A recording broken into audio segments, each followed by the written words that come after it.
Hello అండి, మా రోజక్కని పాపం ఎవరో పార్టీకో ఫంక్షన్కో ఇన్వైట్ చేసినట్టున్నారు. అక్కడ ఒక మైక్ దొరికింది అక్కకి. అక్క ఒక కొత్త పదం అయితే వాడటం జరిగింది. ఒక గురుతరమైన బాధ్యత అక్కకు ఉందంట.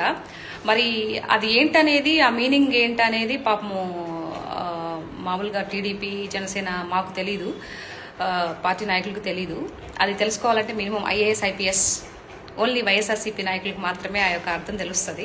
ఓకే, ఎనీవే ఏదేమైనా అక్క నారాసురు గారి నరకాసురు పాలన అని చెప్పేసి నారావారి నరకాసురు పాలన ఏదో చెప్తుంది. ఇది బహుశా ఈ యొక్క మాటకి అర్థం ఏంటి అంటే, గతం 5 ఏళ్లుగా ఉన్నటువంటి జగన్మోహన్ రెడ్డి గారు ముఖ్యమంత్రిగా ఉన్నప్పుడు జరిగినటువంటి పదాన్ని అక్క ఇప్పుడు జస్ట్ అలా ఇంప్లిమెంట్ చేస్తుంది అనమాట మాటల ద్వారా. నారావారి అని చెప్పి తోక తగిలిచ్చింది అనమాట. అది బేసిక్గా అన్నగారి గురించే మాట్లాడుతుంది, జగన్ అన్న గారి గురించే. కాకపోతే చిల్లిపి దొంగ అక్క ఇలా మాట్లాడుతుంది అనమాట.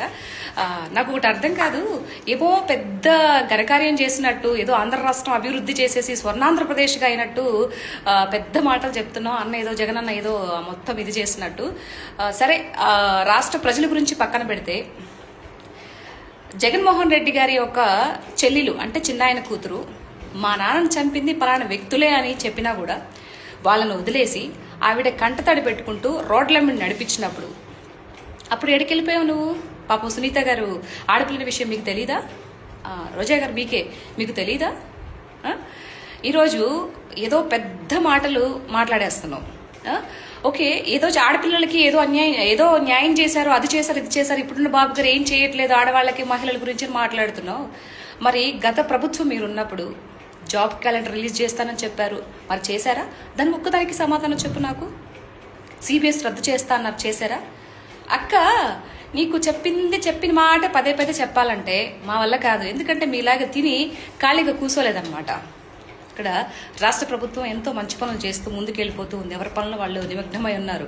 ఇప్పుడు నువ్వు వచ్చి ఈ యొక్క సొల్లు పురాణం అంతా చెప్తే వినడానికి ఎవరు సిద్ధంగా లేరు. ఓకే, సో అది మైండ్లో పెట్టుకొని కొంచెం ఉందాతన రాజకీయాలు చేస్తే బాగుంటుంది.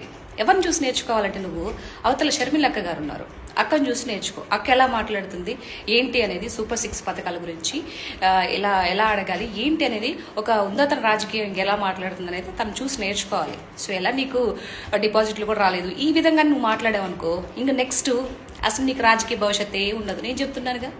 కాబట్టి మాటలు కొంచెం మంచిగా మాట్లాడితే బాగుంటుందని నా యొక్క ఒపీనియన్, అలాగే మా ఆంధ్రప్రదేశ్ యొక్క ప్రజల యొక్క ఒపీనియన్ కూడా. ఓకేనా? అర్థమైంది అనుకుంటాను రోజక్క. Okay, thank you so much. Bye.